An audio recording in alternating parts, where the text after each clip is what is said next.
کیجیے اور استخارہ کیوں کیا جاتا ہے اور استخارے کے کیا کیا فائدے ہوتے ہیں۔ تو آئیے استخارے کا پورا طریقہ میں آپ کو بتاؤں گا کس طریقے سے کرنا چاہیے اور یہ کیوں کیا جاتا ہے۔ آئیے حدیث پاک کے حوالے سے آپ سنیں۔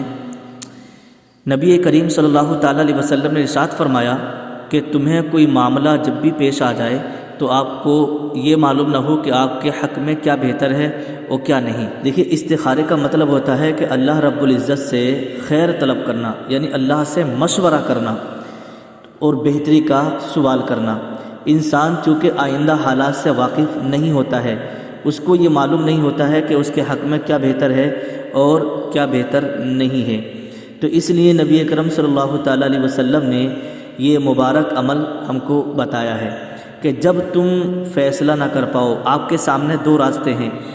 اور آپ فیصلہ نہ کر پاؤ کہ میرے لیے کون سا راستہ بہتر ہے، تو پھر آپ استخارہ کرو۔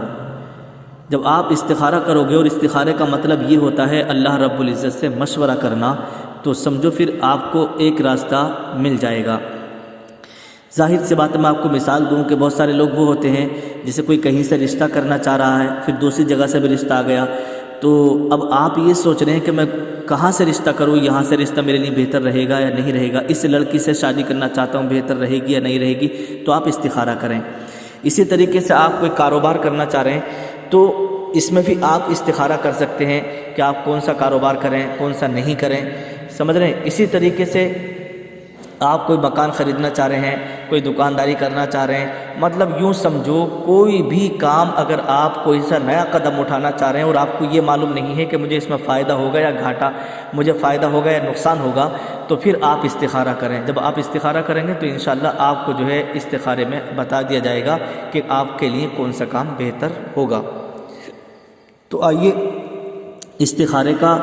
طریقہ، پھر اس کے بعد میں اس کی دعا میں آپ کو بتاؤں گا۔ تو جب آپ کا استخارہ کرنے کا ارادہ ہو تو آپ کو چاہیے کہ سب سے پہلے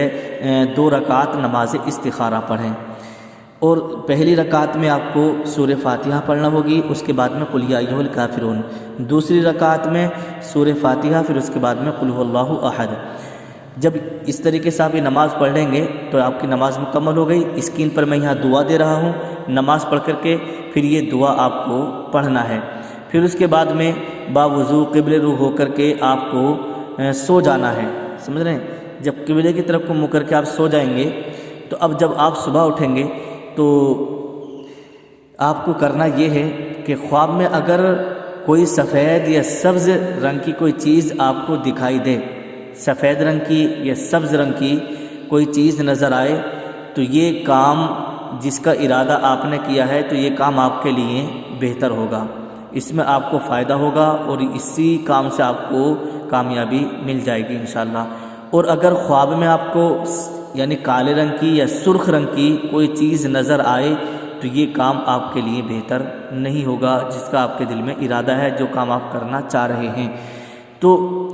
اگر آپ کو کالی یا سرخ رنگ کی کوئی چیز نظر آئے تو اس کام کو پھر کبھی مت کرنا، کیونکہ اللہ کی طرف سے آپ کے لیے یہ مشورہ ہو چکا ہے کہ اللہ نے آپ کو یہ دکھا دیا کہ یہ کام آپ کے لیے بہتر نہیں ہے۔ سبز رنگ کی یا سفید رنگ کی کوئی چیز نظر آئے تو سمجھو وہ آپ کے لیے بہتر ہے۔ تو یہ ہے پورا استخارہ کا طریقہ۔